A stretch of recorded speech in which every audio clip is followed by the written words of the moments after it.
साथियों, आप डॉक्टर नारायण व्यास हैं और आप हैं श्रीमती व्यास। और आप देखिए, इस दंपति ने पुरातत्व के संरक्षण के लिए, ऐसे साहित्य के संकलन के लिए कितने अथक परिश्रम से ये पूरा अपना घर का प्रथम कक्ष, जिसे हम बैठक कहते हैं, उसे एक संग्रहालय में तब्दील कर दिया है। और ये कोई बहुत साधारण बात नहीं है, इसमें वर्षों की साधना शामिल है।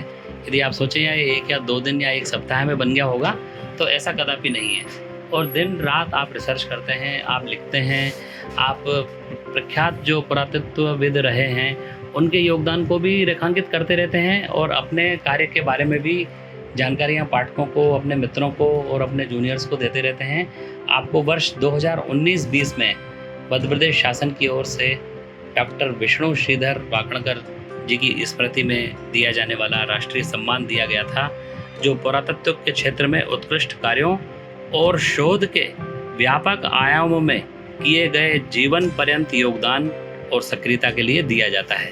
तो यह सम्मान पाने वाले डॉक्टर व्यास साहब हैं, हम उनसे मुखातिब हैं और आप बताएंगे कि आपका आगामी जो अभियान है और जीवन का लक्ष्य है, उसमें किस तरह की बातें आवश्यक मानते हैं, नई पीढ़ी तक ये संपदा पहुँचे, ये जानकारियाँ पहुँचें और पुरातत्व के क्षेत्र में कुछ अच्छे कार्य हों, उत्खनन कार्य हो रहे हैं, संरक्षण के कार्य हो रहे हैं स्मारकों के।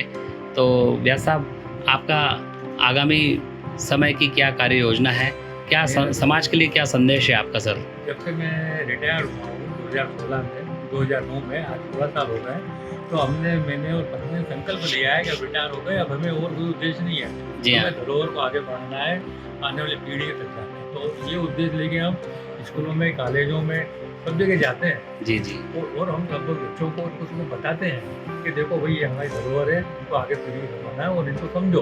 कोर्स में जबकि जनरल साइंस वगैरह सब चलती रहती है। जी जी। अभी रिसेंटली हम लोग इंटरनेशनल स्कूल जो यहाँ है, एग्जीबिशन लगी थी, तो हमने बच्चों को ये हथियारों का प्रशिक्षण। ये डॉक्टर साहब, ये जो प्राचीन समय के जो पाषाण की जो कुल्हाड़ी है, मतलब उसमें आपने इसको एक न्यू क्रिएशन इसका किया है, तो ये उस किस काल के ये है पत्थर, किस युग के हैं? ये पत्थर के हजारों लाखों पुराने हैं। आदि मानव के सबसे पहली जो सभ्यता जी। आदि मानव सभ्यता के पाषाण युग से मानते हैं। जी जी।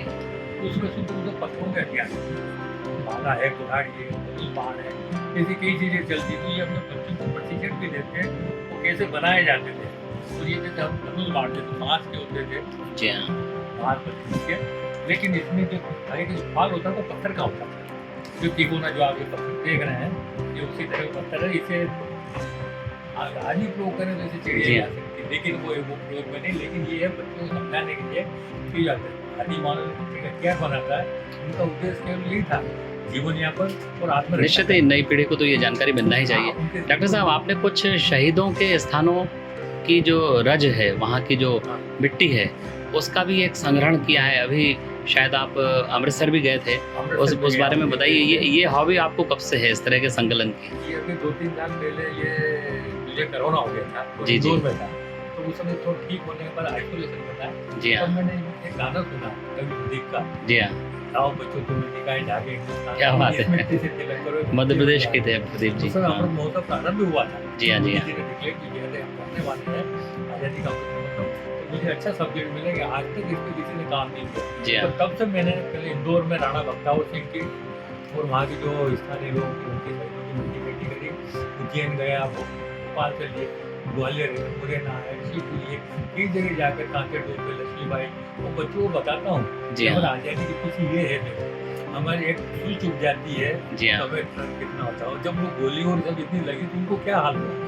मैं ये जानना चाह रहा था कि आपको अनेक प्रतिष्ठित प्रादेशिक और राष्ट्रीय स्तर के सम्मान मिले हैं और निश्चित ही आपका ये कार्य है। मैं अगर अपनी व्यक्तिगत राय दूं, मेरा जो मत है कि इसके लिए आप पद्मश्री या पद्म भूषण के सम्मान के लिए पात्र हैं।